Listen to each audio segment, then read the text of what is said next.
राधे राधे दोस्तों। बुधवार व्रत कथा। समतापुर नगर में मधुसूदन नामक एक व्यक्ति रहता था। वह बहुत धनवान था। मधुसूदन का विवाह बलरामपुर नगर की सुंदर लड़की संगीता से हुआ था। एक बार मधुसूदन अपनी पत्नी को लेने बुधवार के दिन बलरामपुर गया। मधुसूदन ने पत्नी के माता पिता से संगीता को विदा कराने के लिए कहा। माता पिता बोले, बेटा आज बुधवार है, बुधवार को किसी भी शुभ कार्य के लिए यात्रा नहीं करते। लेकिन मधुसूदन नहीं माना। उसने ऐसी शुभ अशुभ की बातों को न मानने के लिए कह दिया। दोनों ने बैलगाड़ी से यात्रा प्रारंभ की। 2 कोस की यात्रा के बाद उसकी गाड़ी का एक पहिया टूट गया। वहां से दोनों ने पैदल ही यात्रा शुरू की। रास्ते में संगीता को प्यास लगी। मधुसूदन उसे एक पेड़ के नीचे बैठाकर जल लेने चला गया। थोड़ी देर बाद जब मधुसूदन कहीं से जल लेकर वापस आया तो वह पूरी तरह हैरान हो उठा, क्योंकि उसकी पत्नी के पास उसकी ही शक्ल सूरत का एक दूसरा व्यक्ति बैठा था। संगीता भी मधुसूदन को देखकर हैरान रह गई। वह दोनों में कोई अंतर नहीं कर पाई और मधुसूदन ने उस व्यक्ति से पूछा, तुम कौन हो और मेरी पत्नी के पास क्यों बैठे हो? मधुसूदन की बात सुनकर उस व्यक्ति ने कहा, अरे भाई, यह मेरी पत्नी संगीता है। मैं अपनी पत्नी को ससुराल से विदा करा लाया हूँ। लेकिन तुम कौन हो जो मुझसे ऐसा प्रश्न कर रहे हो? मधुसूदन ने कहा, तुम जरूर कोई चोर या ठग हो। यह मेरी पत्नी संगीता है। मैं इसे पेड़ के नीचे बैठाकर जल लेने गया था। इस पर उस व्यक्ति ने कहा, अरे भाई, झूठ तो तुम बोल रहे हो। संगीता को प्यास लगने पर जल लेने तो मैं गया था।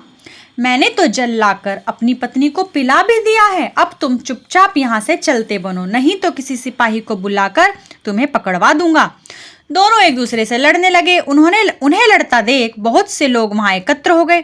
नगर के कुछ सिपाही भी वहां आ गए। सिपाही उन दोनों को पकड़कर राजा के पास ले गए। सारी कहानी सुनकर राजा भी कोई निर्णय नहीं कर पाया। संगीता भी उन दोनों में से अपने वास्तविक पति को नहीं पहचान पा रही थी। राजा ने दोनों को कारागार में डालने के लिए कहा। राजा के फैसले पर असली मधुसूदन भयभीत हो उठा। तभी आकाशवाणी हुई, मधुसूदन, तूने संगीता के माता पिता की बात नहीं मानी और बुधवार के दिन अपनी ससुराल से प्रस्थान किया। यह सब भगवान बुद्धदेव के प्रकोप से हो रहा है। मधुसूदन ने भगवान बुद्धदेव से प्रार्थना की, हे भगवान बुद्धदेव, मुझे क्षमा कर दीजिए।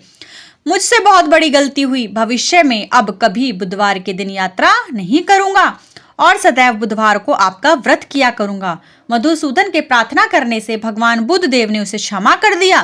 तभी दूसरा व्यक्ति राजा के सामने से अदृश्य हो गया। राजा और दूसरे लोग इस चमत्कार को देखकर हैरान हो गए। भगवान बुद्धदेव की इस अनुकंपा से राजा ने मधुसूदन और उसकी पत्नी को सम्मान पूर्वक विदा किया। कुछ दूर चलने पर रास्ते में उन्हें बैलगाड़ी भी मिल गई। बैलगाड़ी का टूटा हुआ पहिया भी जुड़ा हुआ था। दोनों उसमें बैठकर समतापुर की ओर चल दिए। मधुसूदन और उसकी पत्नी संगीता दोनों बुधवार को व्रत करते हुए आनंद पूर्वक जीवन यापन करने लगे।